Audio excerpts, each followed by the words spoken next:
quincenalmente en I+D+, con el objetivo de difundir lo que la Universidad de la República hace en materia de investigación y desarrollo en la región este del Uruguay, concretamente en el CURE. Estamos con el doctor Matías Arim, el director del Departamento de Ecología y Gestión Ambiental. Muchas gracias por estar con nosotros, Matías. Hoy te vamos a pedir si podés presentarte un poco, contarnos tu trayectoria académica, tu formación. Bueno, Matías Arim, hace ya casi 14 años creo que estoy en la vuelta del CURE. Hice mi formación de grado y maestría en Facultad de Ciencias, después hice un doctorado y un postdoctorado en la Pontificia Universidad Católica de Chile y estuve vinculado a esa universidad durante mucho tiempo hasta que me radiqué acá y que fue como más la definición por Uruguay. ¿Estudiando? Estudiando ecología, estudiando en esencia las bases o la construcción de un marco teórico que trata de entender el funcionamiento de la vida, ¿sí? O sea, de los sistemas vivos, la diversidad, etc. ¿Sí? Yo ya estaba radicado, era docente en Facultad de Ciencias, cuando aparece la idea de la regionalización. Hay un primer llamado a propuestas de perfiles, ¿no? Entonces, ahí con Néstor Maceo hicimos una propuesta en el área de ecología y la parte de gestión ambiental para la región este, y en base a eso se hace el primer llamado a programas de desarrollo universitario, en donde Néstor con un programa orientado a la limnología, yo con un programa orientado a la parte de diversidad, ganamos esos proyectos y pasamos a radicarnos en un largo proceso de radicación, ¿no? O sea, en ese momento no existía edificio, no había nada, y la cosa era, bueno, empezar a instalar laboratorios, empezar a funcionar, empezar a ver, bueno, qué estudiantes realmente querían radicarse en el interior. En aquel momento era como invitarlos a algo que iba a ser, pero no era, ¿no? Sí. Entonces, ¿En qué año estamos hablando?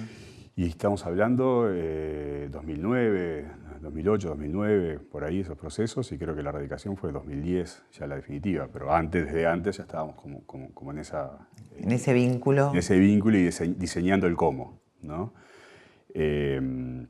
Y bueno, a mí, en lo personal, por ejemplo, fueron unos 10, 15 estudiantes que se trasladaron en distinto grado a Maldonado para seguir con sus estudios acá, ¿no? Estudiantes de maestría y doctorado en ese momento, ¿sí? También después bueno, obtuvimos esta financiación para los PDU, hicimos concursos internacionales abiertos a cargos y se radicaron 6 docentes en áreas complementarias que no eran las que nosotros trabajábamos, como para empezar a armar masa crítica, ¿no? Y a su vez traen a sus estudiantes y empiezan a generar toda una dinámica bastante interesante, ¿no? En ese proceso siempre estuvimos como interactuando muchísimo con otros grupos, el grupo de Maceo, de limnología en particular, otro grupo de Bortagaray con redes biosociales. Siempre hubo, si bien éramos como PDU distintos, como un trabajo conjunto. Generando sinergias. Generando sinergias. Por ejemplo, algo que a veces es increíble, ¿no? Pero muchas veces las facultades tienen repetidos sublaboratorios y asociados a pequeños grupos, ¿no? Entonces, algo que estuvimos de acuerdo, más allá de cualquier diferencia humana que siempre hay, es que acá eso no iba a ser, ¿no? Entonces tenemos como laboratorios de uso común, donde cuidamos que no haya repetición, y eso nos ha permitido tener un abanico de laboratorios y de abordajes mucho más amplio. Optimización de los recursos. Optimización de recursos, exactamente.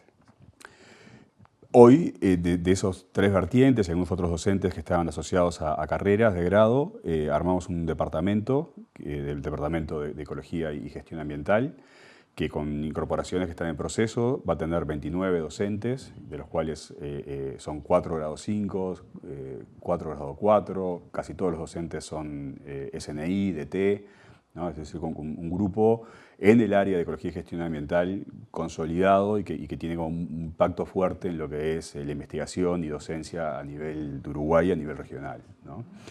Para tener una idea, varía un poco, somos activos en la proposición de cursos, pero damos unos 20 cursos de grado y posgrado, ¿no?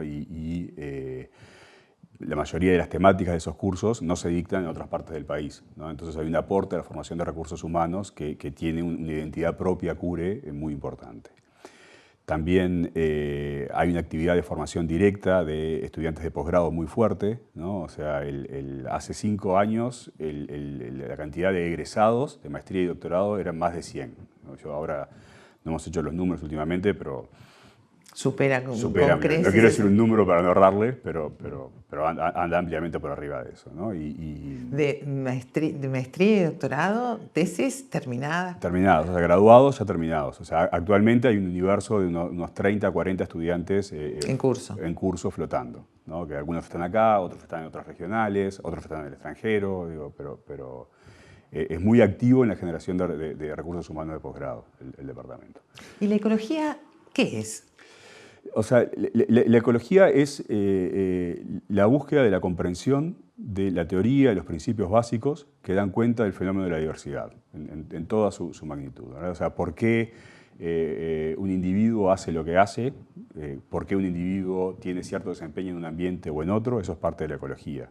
Por qué una población fluctúa erráticamente en el tiempo y otra es estable, eso es ecología, ¿no? O sea, ¿por qué hay sistemas que tienen más diversidad y otros menos? ¿Por qué hay sistemas que tienen redes tróficas súper complejas y otras redes tróficas súper sencillas? ¿Por qué hay ecosistemas que producen muchísimo material o son capaces de degradar una selva amazónica, ¿no? Cae una cantidad de biomasa vegetal y en los meses no queda nada, ¿no? Y otros sistemas como el desierto Atacama, donde vas y tenés material que cayó hace 100 años, ¿no? O sea, conservadito. Conservaditos, ¿no? De hecho, sí, hay objetos muertos, incluso individuos que están igual que hace 2000 años, ¿no? O sea, paréntesis, las momias más antiguas del mundo están ahí, ¿no? O sea, es espectacular. Sí. Bueno, bien, entonces el estudio de la diversidad es la ecología. El estudio de los mecanismos atrás de la diversidad, o sea, los patrones de diversidad, hasta Darwin era solo patrones, y de ahí en adelante la clave es entender por qué, ¿no? Y la ecología es el por qué la naturaleza es como es, en el fondo, ¿no? Entonces, o sea que da claves para nuestra vida. La clave para la vida, o sea, la vida en el planeta en general, la nuestra, enraizada en toda la demás. Porque son claves las interacciones. Son claves las interacciones entre organismos, las interacciones ambiente. Y la ecología, si bien es todo un constructo teórico, tiene como 3, 4 grandes bloques o disciplinas, ¿no? Que están como asociados a niveles de organización, ¿no? Entonces, y todos esos bloques se trabajan y se investigan en el grupo del CURE, ¿no? El primer nivel es lo que llamamos ecología de individuos y que es comportamiento, y otra parte que es ecofisiología, ¿no? O sea, que es cómo funciona un organismo en un ambiente dado, ¿no? Y acá hay 2 o 3 investigadores que son muy activos a nivel internacional, en publicaciones y eso, en esas áreas. Por ejemplo, por ejemplo, si yo tengo un gradiente de temperatura, ¿no? O sea, tengo un gradiente de contaminación o un gradiente de comida, o sea, ¿funciona igual un organismo? ¿Sí? O sea, cómo afecta las características del ambiente a cómo funciona ese organismo. Eso es la ecofisiología.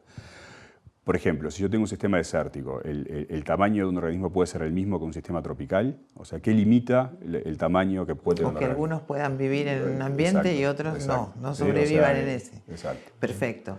¿Y el segundo?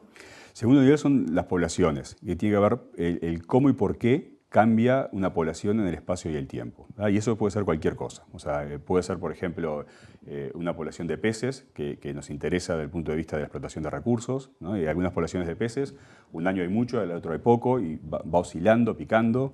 Otras poblaciones, como la corvina, tiene ciclos de 4 o 5 años, ¿no? Entonces vos tenés 4 o 5 años con muy buena producción y te anda muy bien la pesquería, y 4 o 5 años con baja producción.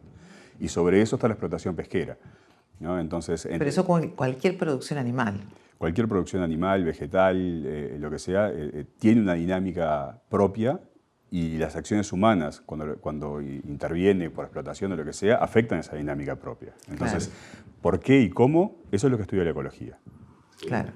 Y bueno, eso, por ejemplo, una pesquería, vos te interesa entender su dinámica propia, pero te interesa que vos no la hagas colapsar, ¿no? Entonces, toda el área de ecología pesquera, que Omar de Feo está en Facultad de Ciencias, es un referente mundial en esa área, es una teoría que busca encontrar el manejo de una población natural, manteniendo a la población y a su vez manteniendo la sociedad acoplada a esa población, ¿no? O sea, queremos una pesquería, si vos tenés una sociedad pesquera que pasa 5 años de hambruna y 5 años de superabundancia, es una sociedad muy errática, Claro. ¿no? Entonces afecta mucho eso. También es dinámica de poblaciones, los vectores biológicos de enfermedades, las plagas, o sea, Las pandemias. las pandemias, una enfermedad es la dinámica de una población, ¿no? O sea, y toda la teoría que involucra comprender, por ejemplo, por qué la pesquería o por qué una invasión biológica se comporta como se comporta, es la misma que se usa para entender por qué una enfermedad ocurre o no ocurre o responde de tal manera a cierta medida de manejo. Perfecto.